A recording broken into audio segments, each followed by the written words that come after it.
नमस्कार आमार भुरी भोज चैनेले सकलके स्वागत Janai. Welcome to my channel भुरी भोज। आमी लाउ पाता दिए आज के एकटा स्पेशल निरामिष रेसिपि तैरी करब। एटा गरम भातेर संगे खेते असाधारण लागे। तार जोन्नो एखाने 4टे बड़ो साइजेर लाउ पाता निये निয়েছি। लाउ पातागुलो एकटू खेयाल राखते हबे जाते छेड़ा ना थाके, छेड़ा बा फुटो ना थाके। और एखाने सब्जिर मध्य कुमड़ो, आलू, बेगुन और झिंगे निये निয়েছি। যদি আপনাদের কাছে পটল থাকে, কচি পটল বীজ ফেলে দিতে পারেন। প্রথমে আমি লাউ পাতাগুলোকে ধুয়ে নিচ্ছি খুব সাবধানে, যাতে ছিঁড়ে না যায়। সাবধানে লাউ পাতাগুলো একটা বড় পাত্রে জল নিয়ে ধুয়ে নিচ্ছি। ধুয়ে এই লাউ পাতাগুলোকে শুকিয়ে নিতে হবে। একটু পাখার নিচে রাখলেই এগুলো শুকিয়ে যাবে, ছড়িয়ে ছড়িয়ে রাখলে। কড়াইতে সরষের তেল দিয়ে দিয়েছি। সরষের তেলটা গরম হলে এর মধ্যে কালো জিরে ফোড়ন দেব। খুব বেশি পরিমাণে তেল দেওয়ার দরকার নেই। কুমড়ো, আলু, বেগুন আর ঝিঙে এগুলোকে আমি ছোট ছোট টুকরো করে কেটে নিয়েছি। প্রথমে এগুলো একটু ভেজে নেব। সমস্ত সবজিগুলো একবারে দিয়ে দিলাম।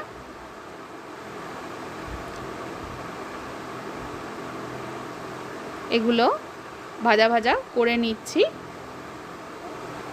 এগুলো ভাজার সময় আমি এর মধ্যে দিয়ে দিচ্ছি নুন। আন্দাজ মতো নুন দিয়ে দিলাম। খুব বেশি নুন দেওয়ার দরকার নেই, পরিমাণে অল্প নুন দেব, কারণ এখানে সবজির পরিমাণ খুব বেশি নেই। আর ভাজতে ভাজতে সবজিটা কমেও আসবে। নুনটা দেওয়ার পরে হলুদ গুঁড়ো দিলাম।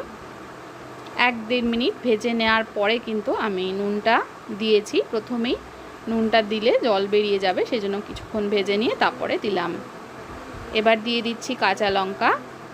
একটু ভাজা ভাজা হয়ে আসার পরে কাঁচা লঙ্কা, টুকরো করা কাঁচা লঙ্কা দিয়ে দিলাম। দিয়ে আরও একটু সবজিগুলোকে ভেজে নিচ্ছি। সবজিগুলো ভাজা হয়ে গেলে দিয়ে দিলাম সর্ষে বাটা। এখানে হাফ সর্ষে, হাফ কালো সর্ষে, হাফ হলুদ সর্ষে নিয়েছি। বড় চামচের 1.5 চামচ মতন সর্ষে বাটা দিয়ে দিলাম। দিয়ে ভালো করে মিশিয়ে নিচ্ছি।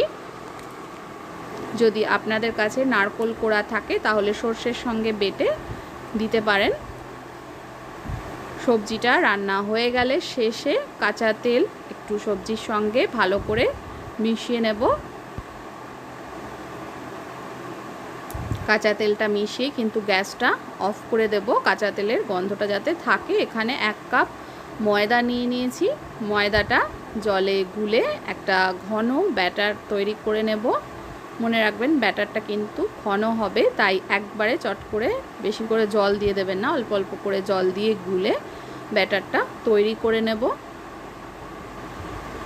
ব্যাটারটা তৈরি হয়ে এসেছে, দেখুন ঠিক এরকম একটা ব্যাটার, ঘন ব্যাটার তৈরি করে নেব। এই রেসিপিটা কিন্তু গরম ভাতের সঙ্গে খেতে অসাধারণ লাগে। রেসিপিটা অবশ্যই ট্রাই করে জানাবেন কেমন লাগলো। ভালো লাগলে আমার চ্যানেলটা সাবস্ক্রাইব করার অনুরোধ রইল।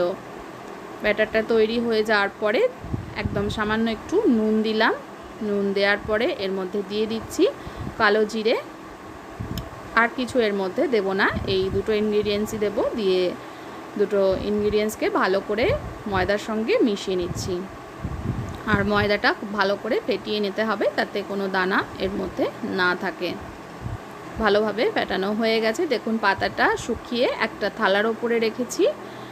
এবার এর মধ্যে যে তরকারিটা আমি রান্না করেছিলাম সেটা দিয়ে দিচ্ছি। বেশ কিছুটা পরিমাণ তরকারি আমি এখানে অ্যাড করতে পারবো, কারণ লাউ পাতাগুলো কিন্তু বেশ বড়। এটা একদম একটা নতুন রেসিপি আর খেতে কিন্তু অসাধারণ লাগে। একবার যদি আপনারা এটা ট্রাই করেন তো বারবার কিন্তু খেতে ইচ্ছা করবে। দেখুন সবজিটা দিয়ে দিয়েছি এর মধ্যে। দেওয়ার পরে পাতাটাকে মুড়ে নেব। খেয়াল রাখবেন পাতাটা যেন ছিঁড়ে না যায়। খুব সাবধানে হালকা হাতে এইভাবে মুড়ে নেব। মুড়ে এই মুখটা পুরো আঙ্গুল দিয়ে কিন্তু চেপে রাখতে হবে। চেপে এই ব্যাটারের মধ্যে ডুবিয়ে নিয়ে কড়াইতে তেল গরম করে, সাদা তেল গরম করে এবার এর মধ্যে দিয়ে দিতে হবে। তেলটা ভালো করে গরম করে ফ্লেমটা লো করে নিয়েছি। এবার দিয়ে দিচ্ছি খুব সাবধানে ছেড়ে দিলাম। এবার খুন্তি দিয়ে কিন্তু নাড়াচাড়ার কোনো প্রয়োজন নেই। একটু পরে 2 মিনিট পরে আমি হালকা করে একটু তলাটা ছাড়িয়ে নেব, নিয়ে উপর দিয়ে তেলগুলো দিতে থাকবো। এবার এটাকে উল্টে দিচ্ছি, খুব সাবধানে আস্তে করে এটা উল্টে দিতে হবে। এবার অপর পিঠটাও ভেজে নেব, বেশ সুন্দর লাল করে ভেজে নিতে হবে। মিডিয়াম টু লো ফ্লেমে এগুলো ভেজে নেব। খেতে কিন্তু মুচমুচে ভীষণ ভালো লাগে খেতে, আর এটা হেলদিও বটে, কারণ এর মধ্যে সবজি লাউ পাতা রয়েছে। বাচ্চারাও কিন্তু অনায়াসে এটা খেয়ে নেবে। দুটো দিক উল্টে পাল্টে নেড়ে চেড়ে ভেজে নেব লাল করে।